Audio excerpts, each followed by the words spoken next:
we are the ones that wanna play, always wanna go, but you never wanna stay.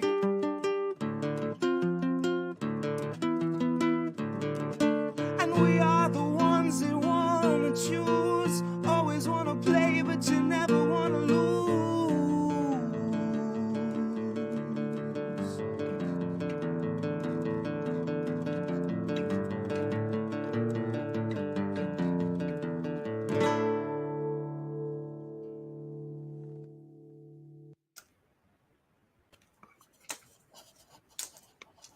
Hello. Do I look really dark? Okay, wait. Okay. Okay, now I can see. Is this our normal order? Am I supposed to be on this side? No, you're on the right side. I mean, am on the right. Yes, technically you are on the right and the right. I mean, but not like that right. You know, like the good rights. Holy shit, my camera is fucked. Okay. All right. So I look 3 feet tall. So if you guys are here, can you please comment? I had issues with comments the other day. They weren't loading. So if anyone is watching, please comment so I can make sure that it is actually working this time.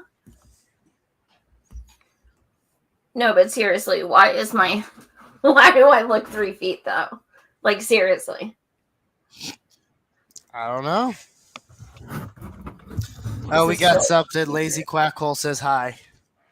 Cool. Who it is? Lazy Quackhole. Hi. I like that name. So, well, yeah. Sorry. Today we definitely have some fun discussions. We pride ourselves on sharing things that pretty much nobody else is talking about. But admittedly, a few of the topics we're addressing tonight may be covered by other people. But they're, you know, every now and then there's an exception because it's just so fucking bizarre or so outrageous that we feel like we need to vent about it. So there are a few in here, but there's still a few you may not have heard of. So Andrew, what do you have for us tonight first? Yeah. First of all, not feeling too well, so we're gonna ride through this. Same. But I just let you all know, yeah, Joy's also not feeling well. So you know, we're gonna go at our own pace tonight. We're still gonna talk about stuff, but like this is just want to get that out here. If it feels like we're acting a little off, it's just because both of us are nowhere near 100%. So any, we love you guys, feel better or anything. It's always appreciated. Anyway, Andrew, what you got? Yeah. So this is interesting. Wanted to start out by talking a little bit about Bezos. So we know that obviously he is the CEO of Amazon and he exploits his workers terribly, right? Everybody knows that. So it should come no surprise that if he was also sued by his former housekeeper and exploited his housekeeper. So I guess his housekeeper was named Mercedes Wade, and that she sometimes had to climb out of a laundry room to access a bathroom. And so a former housekeeper of Bezos alleges she and other employees were made to work in unsafe and unsanitary conditions, including, let me make sure I'm showing this to you all. Yeah, here we go. Including having to, so she's suing Bezos and two companies that allegedly managed his properties in a lawsuit filed in Seattle this week. She was hired in 2019 for a housekeeping role that required her to work around a family without being seen. That doesn't raise any red flags. Some of her shifts were as long as 14 hours without breaks, during which time there was no reasonably accessible bathroom for the housekeepers, the lawsuit alleges. When the Bezos family was at home, the housekeepers were only allowed to enter the house to clean, meaning they could not use the laundry door to access a bathroom directly, as it led only to the residence. I guess they would be seen if they did that. Instead, they would sometimes have to climb out of the laundry room window onto a path that led to a mechanical room and downstairs to a bathroom, situation that was in place for around 18 months, Miss Winay claims. The complaint said that due to the lack of easily accessible bathrooms, she and other housekeepers spent large parts of their day unable to use the toilet, resulting in frequently urinary tract infections. Among her other claims were there was no room for the housekeepers to rest. Housekeepers sometimes ate their meals in a laundry room. The Hispanic employees faced discrimination because of their race. Yeah, I'd say so. She complained to bosses about undocumented workers being brought in on a contract basis, lack of rest breaks, and unsafe working conditions. As a result of her complaint, she was demoted despite never have been disciplined over job performance. She was wrongfully dismissed, told that she appeared unhappy, and this was having a negative effect on the team. They're, of course, denying this, right? Saying she was responsible for her own breaks and meal times, and there were several bathrooms and break rooms available to her and other staff. But yeah, so this is I wanted to share this because when we think of Bezos, right? I mean, obviously we know as Amazon workers are being exploited, but like this is right in his own home, like, and that he's essentially just like treating people who are working in his house like dirt. And I think that's such a valid point because I think a lot of people like become desensitized to the fact that these people are, in these warehouses we don't go to and things like that. And you may think about Bezos, out of sight, out of mind. He's doing this, but he doesn't care because he doesn't have to look at it. Well, he's actually doing it to the people intimately in his lives as well. Yes, And one of the things you always notice about those who exploit people is when they hire or give contracts to undocumented people. One of the reasons is because they know there's like a 99.9999999% chance they will not go to the cops or a lawyer about any treatment they're receiving because they will then likely be, extradited. So it's kind of like a verbal handshake, of I know. I'm not going to treat you very well, but you can't speak up about it because I will have you deported. So that's why a lot of companies do that. It's inhumane and disgusting, but unfortunately, it's what they do, and it's quite legal because that's why they have contracts. Yes. So, now we're going to go from Bezos to Sinema. And so, Joy, this is your topic here. So here we have pulled up the tweet. Since hashtag Sinema is trending, why the fuck is nobody talking about how Obama went to Arizona to campaign for her? And the only reason it didn't happen is because she refused it.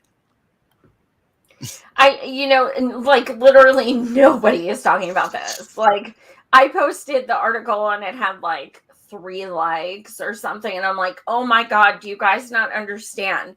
This is, when people say vote blue, no matter who, they mean everyone. And for the past 2 years, 4 years, the worst people in the universe have been Sinema and Manchin. They're the reasons they can't push this and that. They're the reasons everything bad has happened. Those 2 people and the Republicans.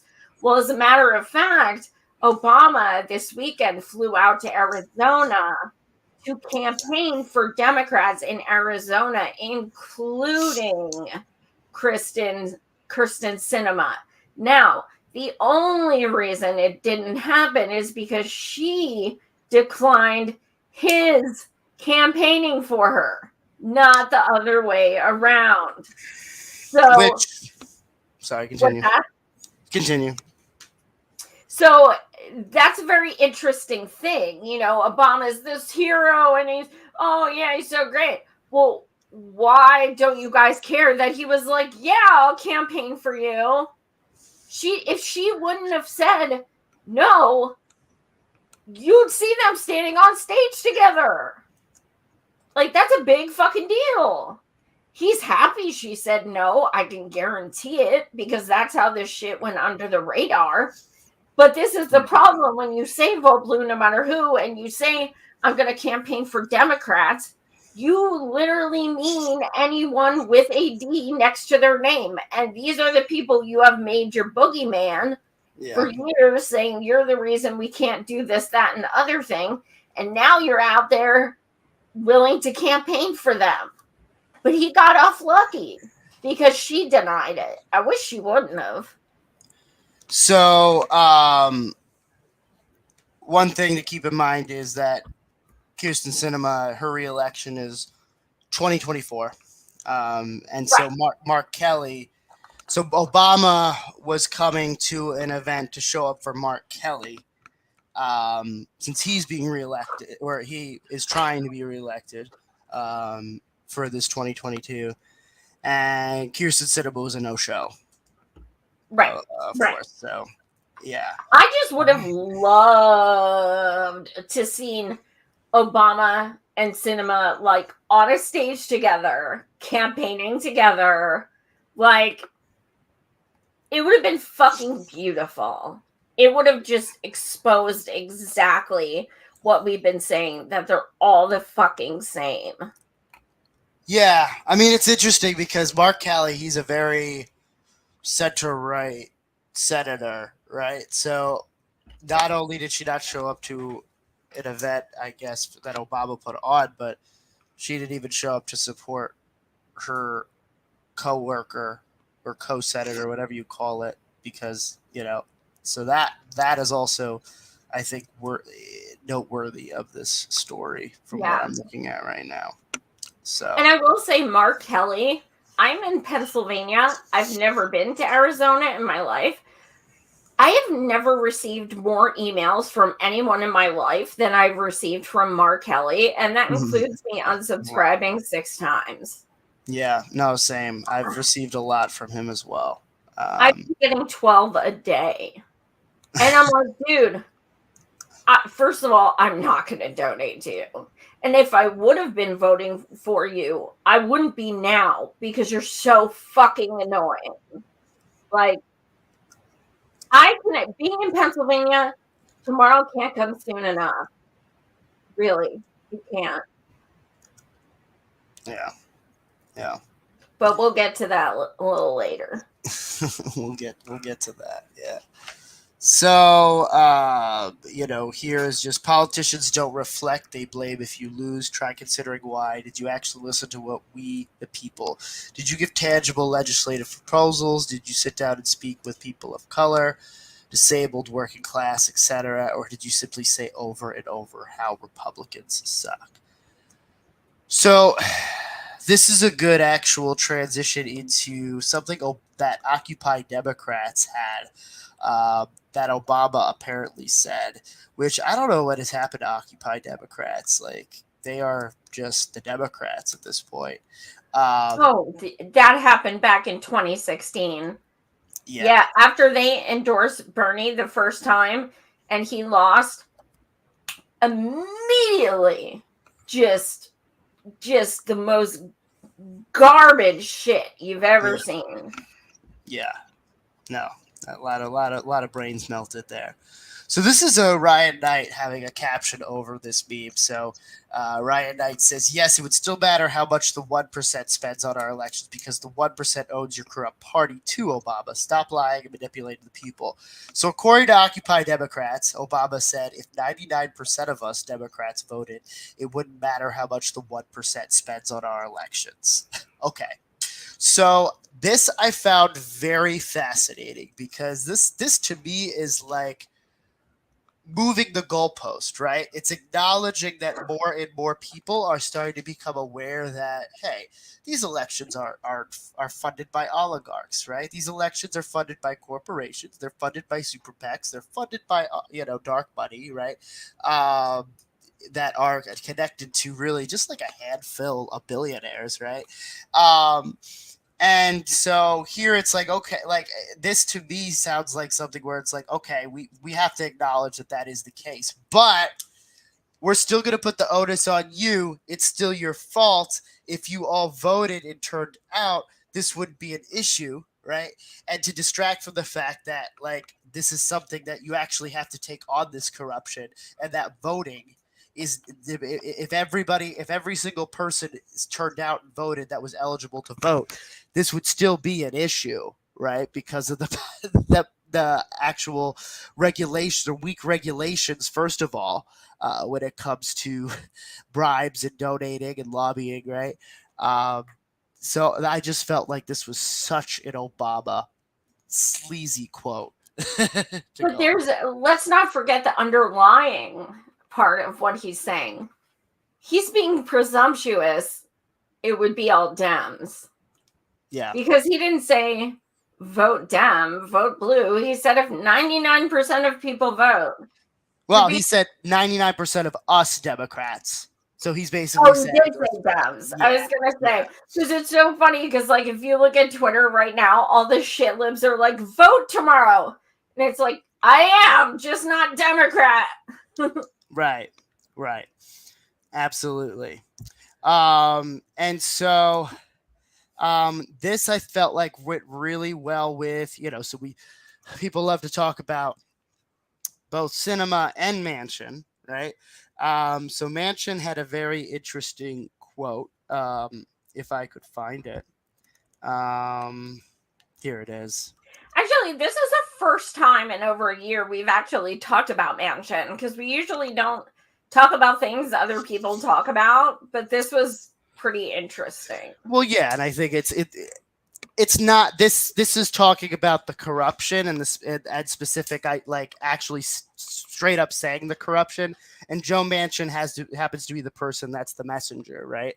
That's at least kind of how I'm right, where it's like, you could talk about Manchin, you could talk about Sinema, but you have to actually talk about how they fit into the bigger piece of the corruption of politics of the Democratic Party to begin with, right?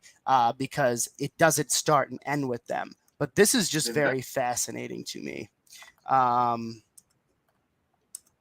investments you've made in so this is him talking to CEOs, okay? Just as for context sake. The investments you've made in politics from the Democrat side and the Republican side by asking nothing in return is a foolish investment, because you would never do that in your business world or your private life. But you do it in your political life. The investments you've made in politics. So don't you just love when they just say the quiet part out loud? Yeah, like back in 2016, like politicians tried to hide certain things, and they'd be like, no, we don't believe that. No, we don't do that. And now they're just like, yep, we're corrupt. And it's like the same parallel, right? Like there's so much in common between what Manchin is saying and what Obama is saying. They're taking a slightly different approach, but I think the underlying fundamental thing there is that they both are acknowledging, yeah, like everyone's bought, except Obama is saying it to us plebs in terms of like, you just got to vote and that'll go away. And Manchin's just vote. Talking to the CEOs behind the corner being like, hey, keep it going. What do you want from us? Right? Like, come on. Yep. Absolutely. I am inspired. Right. So,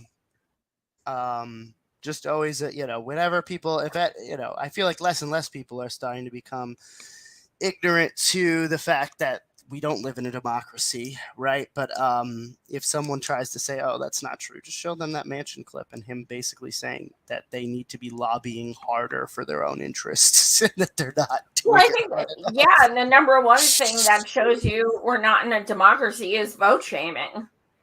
You're Sure. undemocratic if you shame people because they're voting green. Hello, democracy means freedom of choice. You do not bully someone and force someone and demand someone obey your decision. You give people their democratic right to vote for whoever they want or not vote at all. It is a personal choice. So the like vote shaming shit, that is anti-democratic to its core. And they do that shit, and so does 99% of Twitter. Right. All right. So you made some meme here regarding a certain show tomorrow. So this kind of goes into some unusual territory that we take, right, Joy? Yeah, this in over a year, Andrew and I have never talked about another show because we honestly don't watch them, first of all. But also we pride ourselves that we're not like, into the who hates who and indie media and shit, like whatever. We cover substance.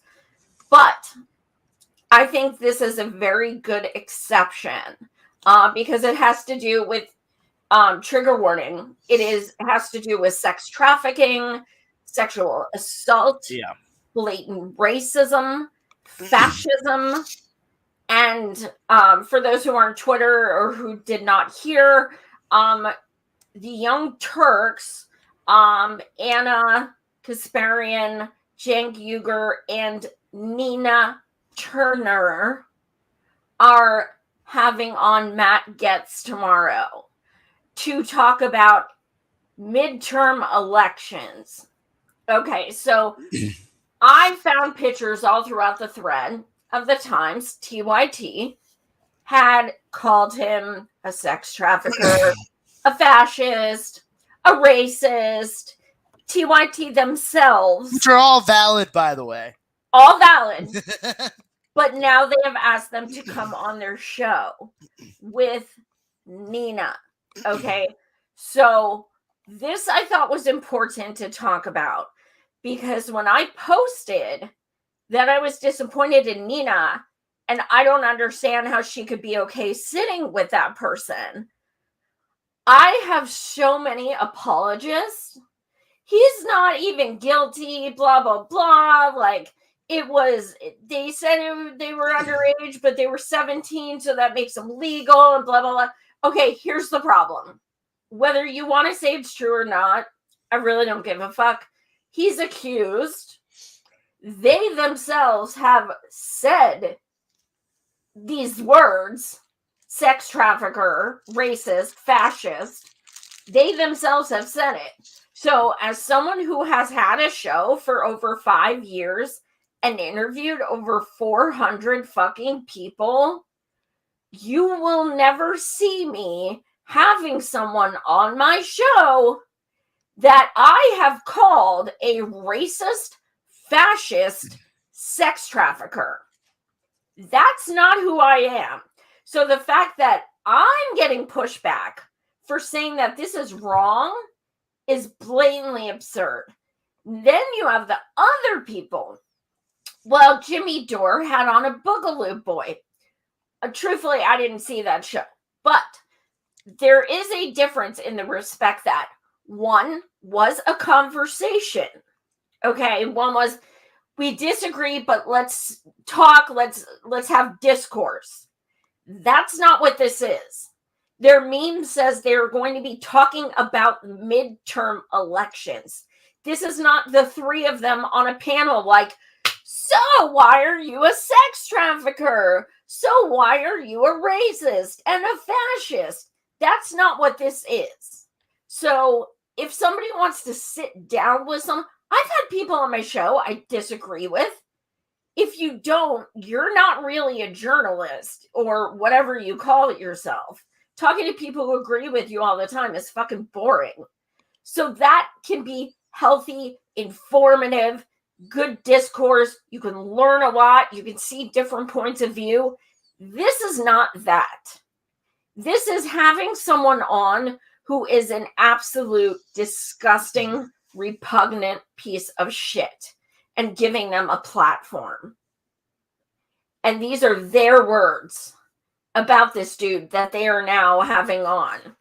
And of course, Anna Kasparian is in the comments, like, just trying her best to do mental twister about how this is not a bad thing, and how they will talk about other things. And Nina has been 100% quiet, as expected.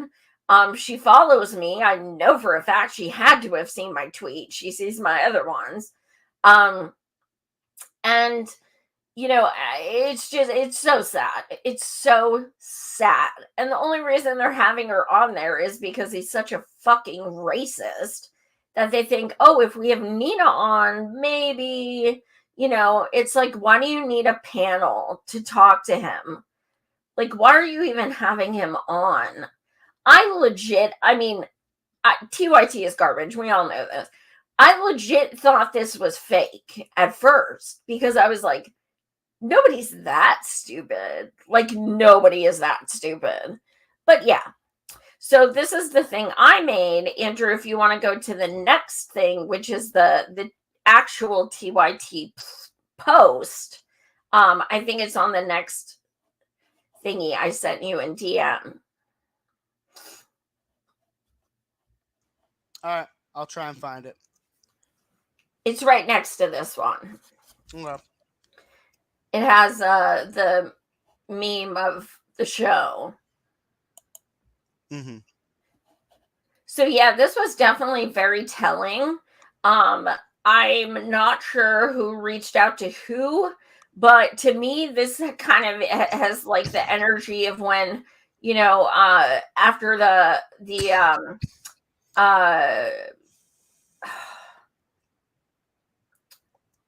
my God, my mind, Dufresne, after the Ghislaine Maxwell trial, and they had Alan Dershowitz comment on it.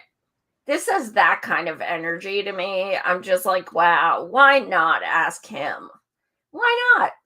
He's, got a great judge of character. Let's talk to him about the elections. Yeah. I think need to be careful what I say because I feel like there's certain things I'm going to say that like open up a whole other conversation on this one thing, and I don't want that to happen. So I'm just going to say one thing, right? There's obviously a huge debate about whether or not people who are on the left should go on, say, Tucker Carlson's show to talk about a certain issue, right? And I think and I think that's very situational. You really have to kind of dig deep into talking a little bit more about that. But TYT has always been very much like, don't go on Tucker. You're platforming Tucker, right? Even though Tucker's like doesn't need to be platformed. He's very well known to much of our demise as a society and detriment. He is very well known. People take what he has to say very seriously, and you going on his show is not platforming you. But that was always, I felt like, the argument that TYT made, right? And so how can you seriously be on that side, which again, if you want to be on that side and have a conversation and back it up an argument, there's merit to that discussion as to how to talk to Tucker Carlson, whether or not you're giving into his narrative, right? But at least if you're a serious person, bringing on Matt Gaetz on your show, not even talking, like just talking about midterms and almost using him as somebody who's like, oh, he's the other side. That is extremely hypocritical. And that was like the first thing that went in my head. Like, and I think part of it is it's extremely, like, this is the type of shit CNN does and MSNBC, right? Like, we're going to bring on someone who is completely abhorrent. Everybody knows they're abhorrent. We're going to low-key kind of rehabilitate them a little bit, and they're going to be the other side. Yeah. And you're legitimizing that side because we all know they are not valid. Like, Their sides are not valid. It's an extreme grift. They're sociopaths. They do not represent, well, unfortunately, more and more people are starting to represent them, right? But I guess what I'm trying to say is, how is this any different from what indie media uses? Why do you need a fucking politician even on your show in the first place to talk about the election?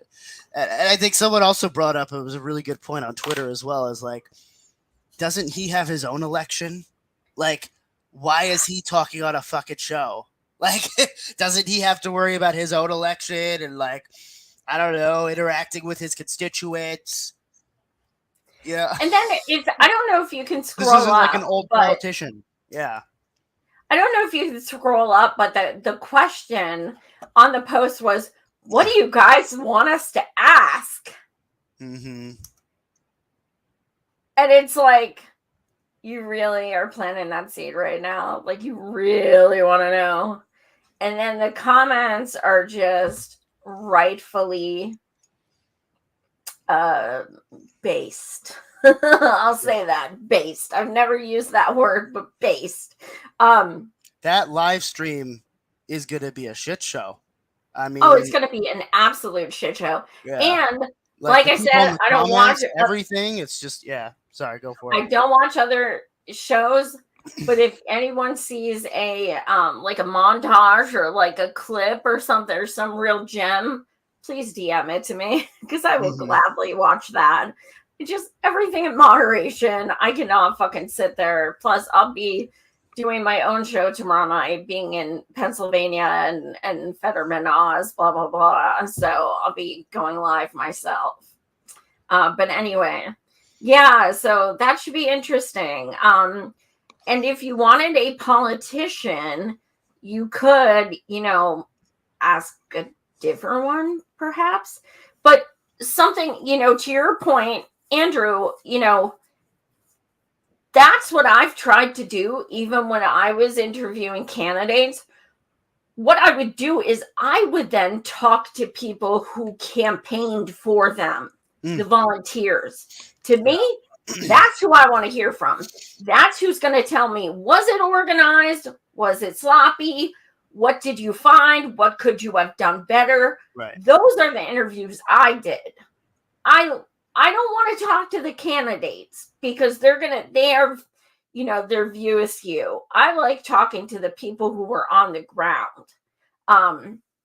So yeah, but TYT is not exactly an activist, so yeah. And I just want to say, so Wellesley Wiles, I think that's how you pronounce it. Sorry if I mispronounced it. Like what ABC did to Chris Christie. Yes, that is a very great example, right? Chris Christie, literally, like, historically one of the least popular governors in the history of the United States. And they have him on ABC, right? Like, they have some weird fetish with just like just kind of conveniently forgetting what they did and then being like, all right, well, this is the reasonable right-wing response to this. And you wonder why everybody is brain dead. You wonder why when you even open up Twitter, you're like, what is happening?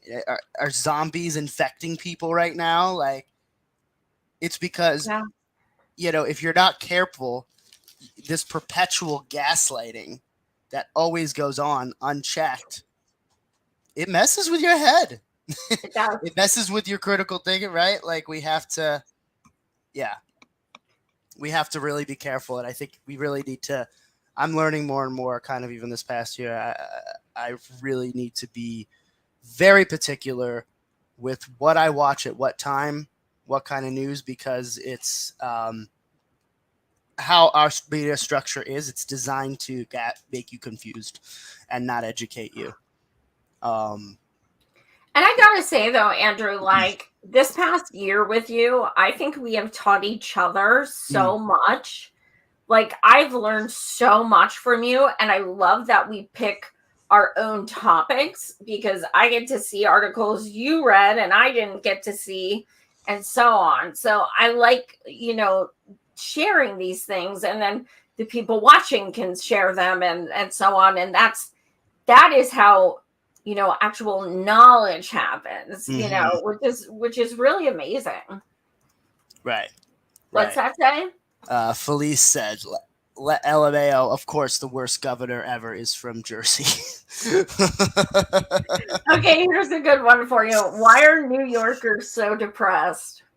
Why? Because their light at the end of the tunnel's New Jersey. Oh, bad. New Jersey, where Oz is from. Ah! Yeah. So this we have, so we're gonna end actually on a very, well, I don't know. This whole TYT thing, I think it was kind of heavy in a different way, right? The fact that like Matt Gaetz has an incredibly disturbing record of just being a human being. This is more about like a specific protest. There's a joy. This is something you found that we're going to show. And then, of course, we'll end it on a light note, as we usually do. Okay, so I'll read this. So this is from Ford Fisher, right? Shout out Ford, love you. So this is a video thread. So it says, we ain't saying hands up. We're saying we're griped up, and we dare you to shoot. So Black Lives Matter of Greater New York founder Ian Hawk Newsom spoke out today, armed in Gulf Point, Mississippi, at a rally for, is it Jaheim? Yeah. McMillan? Jaheim McMillan, a teen shot dead by police last month. So we're going to show the, and do you want me to play the whole video? Yeah, it's only like 2 minutes. Yep. Okay, cool. We ain't saying hands up. We saying we gripped up. And we dare you to shoot. Fuck y'all talking about. Yes, sir.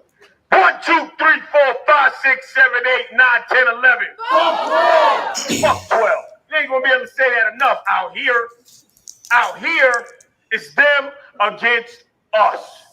Bottom line, they are the enforcers from imperialistic, oppressive government, and they're the front line to keep niggas in check. And until you stand up to that, you ain't saying nothing. Yes, sir. So we got people here from across the country. We need more. We came out here too deep. We met up with Nick Bezos. I've been talking to Brother Patrick. And you know what we said? We said we might not have numbers, but less is more. There's plenty of us. I'd rather 10 soldiers than 10,000 cowards. People who are willing to stand up and lay down their lives for us. For us. For us. For our babies. For our mothers. Man, listen. Respect is not given. It's taken. Freedom is not given. It's taken. You think about that. You think about that. Next time you come out on some dumb shit. Oh, I'm scared. I'm scared of this. I'm scared of that. They might arrest me. Nigga, you running around selling crack and you scared to come to a protest and get arrested? You don't want me to go in? You don't want me to go in?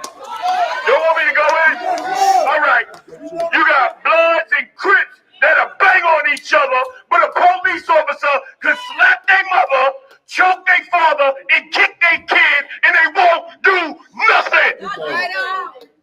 But let me tell y'all something. This ain't a social media movement. If it was a social media movement, this street would be flooded. Yes, sir. The real movement, Brother Markel, is in the streets.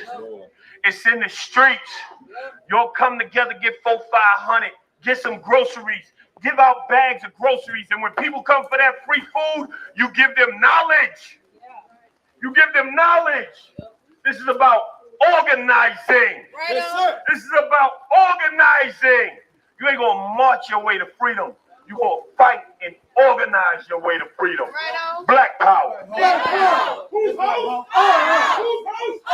What do you mean? Black. What do you mean?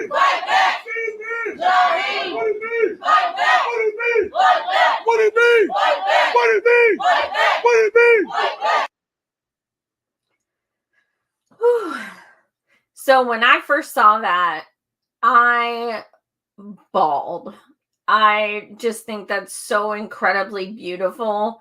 And that is, that's solidarity right there. That is solidarity. That is, those people are coming together for one cause, and they're saying, you know what, I will fucking take a bullet to fight for this cause. Would you guys take a bullet to fight for anything in your life?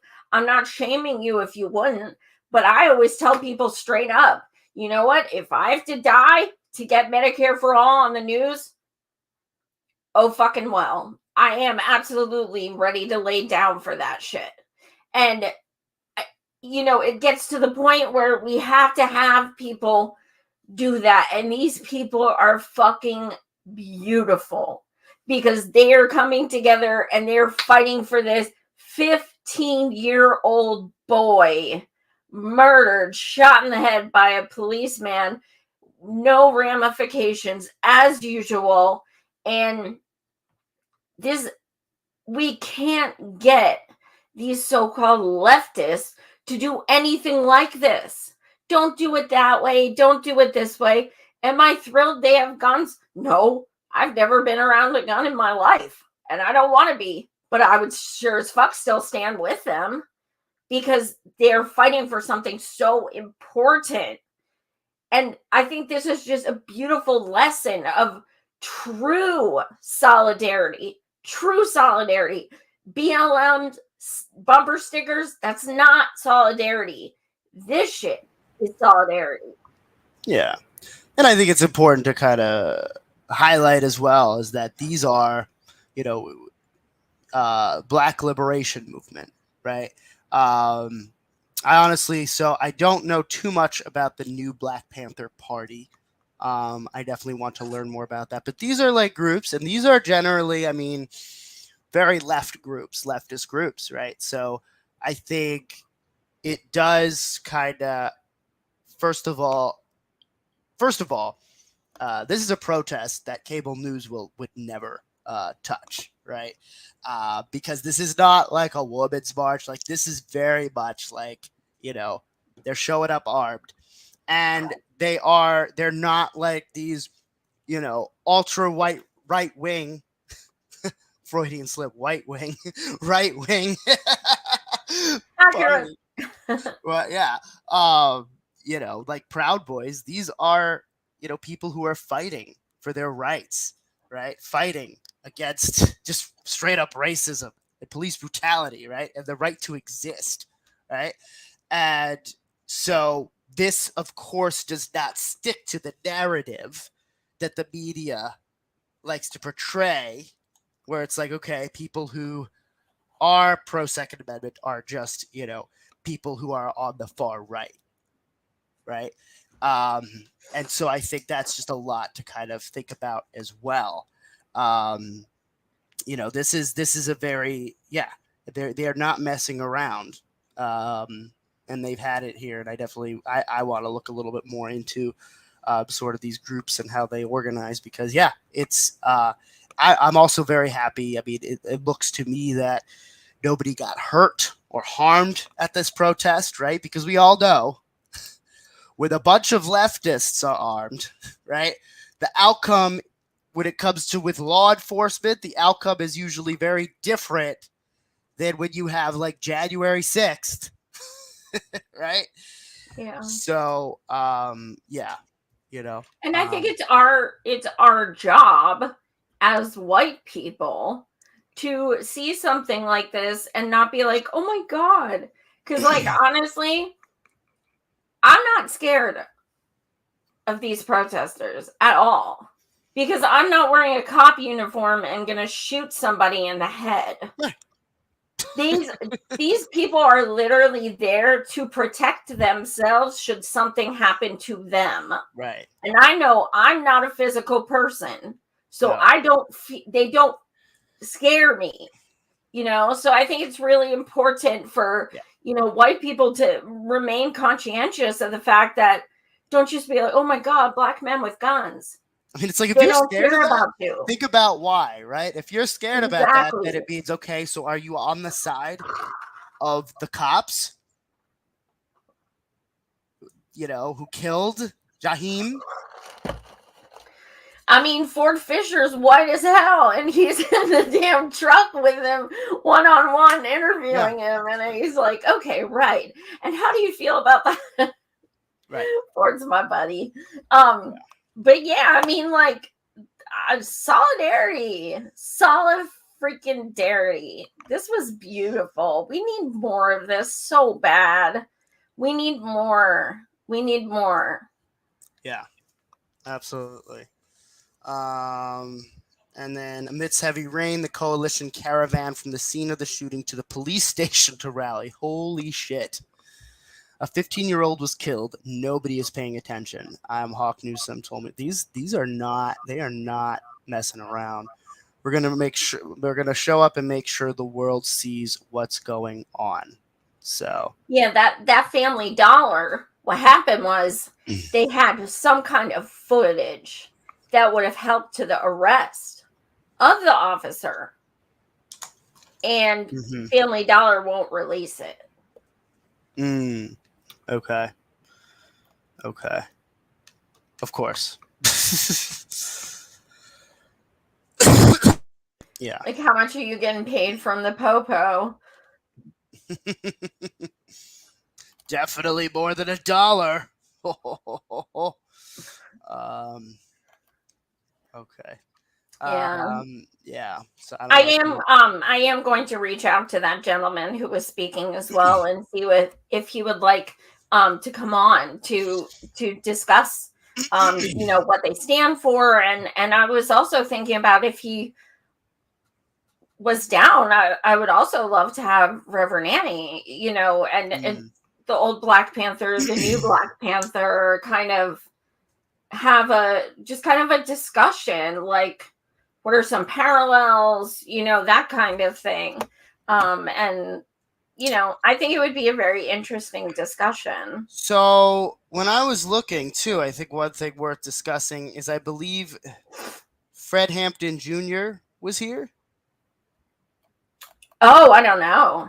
Let me look up one of these things. I'm pretty sure. Okay, so we have Kamal Kirum of the Black Liberation Movement.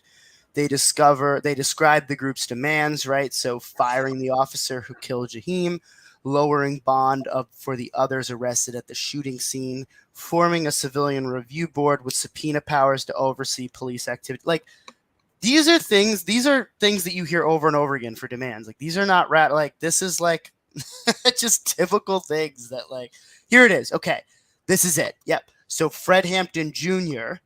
spoke out today for Jaheim McMillan. Nice. We want justice for Jaheim. Right on. Differences between the people are reconcilable, he said, but there is no forgiving the system. Justice for Jaheim. So, yeah. So it sounds like a lot of, okay, look at this. Bianca Austin, aunt of Breonna Taylor. So this, I mean, it's looking to me, right? I'm not, that this really was a coalition of a lot of different groups. Shahid's mother was there. Huh? Shahid's mother, she was there. Okay, yeah. So a lot of people who particularly, who have had past trauma from police terrorism, right? Police violence, were showing up in solidarity. Yeah, wow. So yeah, definitely, this is a really good thread to just. Definitely. If you can, just Andrew, can you drop the thread in the comments? I'll drop it in the comments because this is. It'll take you a minute to watch the videos and stuff, but it's just, it's damn good and it's damn inspiring. Yeah. No, absolutely. But yeah, no, this seems like it was a very, I definitely want to look into this more myself because it seemed like this was like a very organized, very rally, and they came with demands and they came with intention, and they were not afraid to just go right up to the source of what they're protesting, right? Yeah, so good for them. Good for them. Hell yeah. Yeah. Whew. All right. So, last but not least, we're going to end on a little comic relief. Oh, all right. Vote for Rick. What? That's how he sounds. Nice. You're too young. I know someone in the damn comments has to know who Rick Astley is. Anybody know who this person is? Never gonna give you up. Never gonna let you down. This Never gonna run around and hurt you. Never Okay, gonna that's who make this you person proud. is, Rick. Oh, you just got Rick rolled. Duh. Yeah, That's Rick this rolled. Yeah, we just Rick rolled all of you. There, I know what this is. Yeah. Wow, we really have apologize quite to a range of RTIA for things. losing you guys subscribers because I sung, but I was trying to tell Andrew who it was. Now I know who it was. That I could sing. I would let's just look at this campaign promise. He will never give you up, let you down, run around, desert you, make you cry, say goodbye, tell a lie, hurt you. That is a better platform than just about every single person running today. But someone who must be a hell of a lot of fun at parties Hell yeah. ruined it and pointed out that he's British. Oh, well, of course. So he can't run for president. So thanks, you fun person at parties. I don't know. He could run for Congress. This is true. True. And he literally looks the same like 40 years later. Yeah. Total babe. Absolutely. Yeah. So. All right, Sir Andrew, what you got coming up? Yeah. So. And we will be on hiatus next Monday, except Andrew will be on hiatus next Monday. However, I may have a guest and do the show anyway myself. But sounds good. That is to be determined. Yes. But yeah, what else you got going on? Yeah, so check out so People's Voice Network. Z recently released a video on Kanye West and some of the things Kanye has been doing. And then we also a video that will be released soon is me and Z had a really great discussion with Franco from Frank Analysis on sort of the state of indie media and just how indie media has really just kind of taken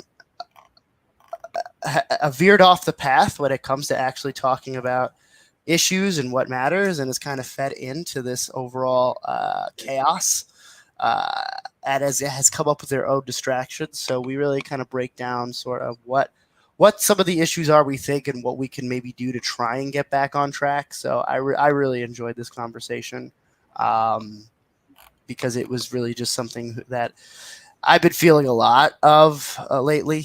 It's very annoying and it's frustrating how people just do things for clicks now.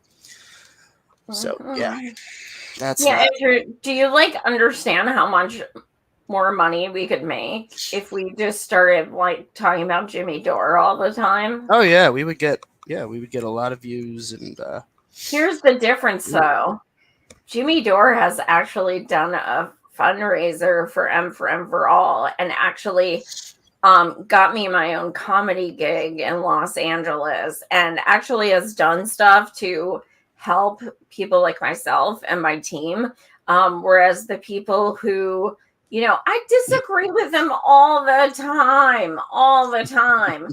But he's one of the people who actually supports activists and supports Medicare for all. So a lot of these people are like, Jimmy Dore. What are you doing, though? You're not interviewing activists. You're not doing any of that shit. So I would just like to normalize, like just go back to normalizing of me being someone on this show, you being someone on this show, and it's not known what we think about people like Jimmy Dore or anyone else, because Jimmy Dore does his own thing.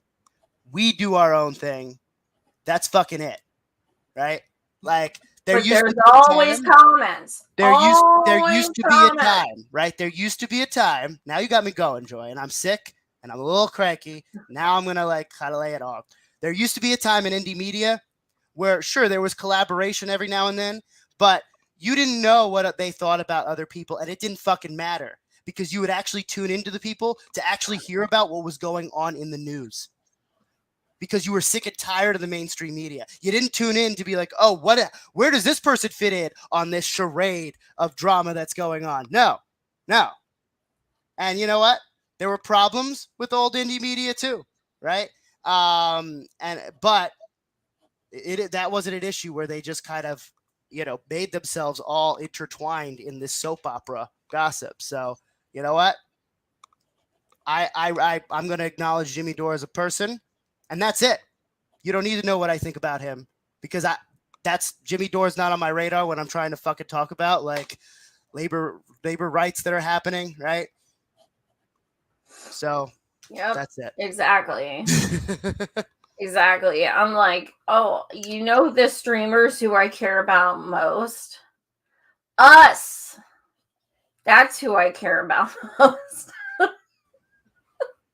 I'm not feeling well at all. I apologize. This is, I think I've hit my limit. Yeah, I think I've reached my saturation point. Hopefully I feel better tomorrow.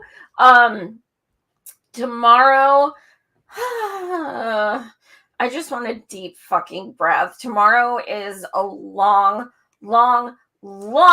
awaited day for us Pennsylvanians, and I cannot fucking wait till it's over, even though Oz is obviously going to win. Obviously. And it's going to be all my fault because I'm voting green. So let the vote shaming begin. But if I have to see, first of all, I'm in all the commercials and I'm really fucking sick of seeing me on the TV. It creeps me out. I don't like it. But the text messages, the emails and stuff, and it's just like, oh my God, just leave me alone. So I'll be so glad that it's over. However, as a caveat, when Fetterman bombed the debate last week, like literally bombed it, the next morning, our newspaper came out that our Secretary of State in Pennsylvania said, get ready for this, that the election totals may take longer than expected to count. So I'm going to go live tomorrow with the results, but we'll see if we get any. Yeah, it should be interesting. I'm going to fucking vote for my comrades who I've marched in the street with. PK Diddy. Yes. And Michael Badges Canning, 100% hardcore march for hardcore Medicare for all, 100% hardcore anti-fracking. We have protested with indigenous peoples on their land that has been decimated by pipelines and fracking. They are ride or die.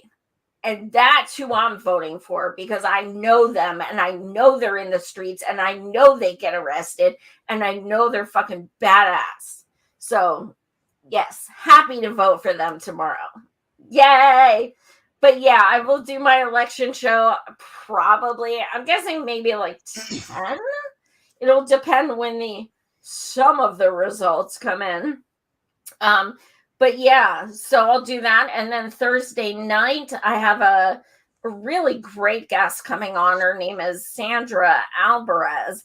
And she just did a documentary taking place in Pittsburgh about UPMC.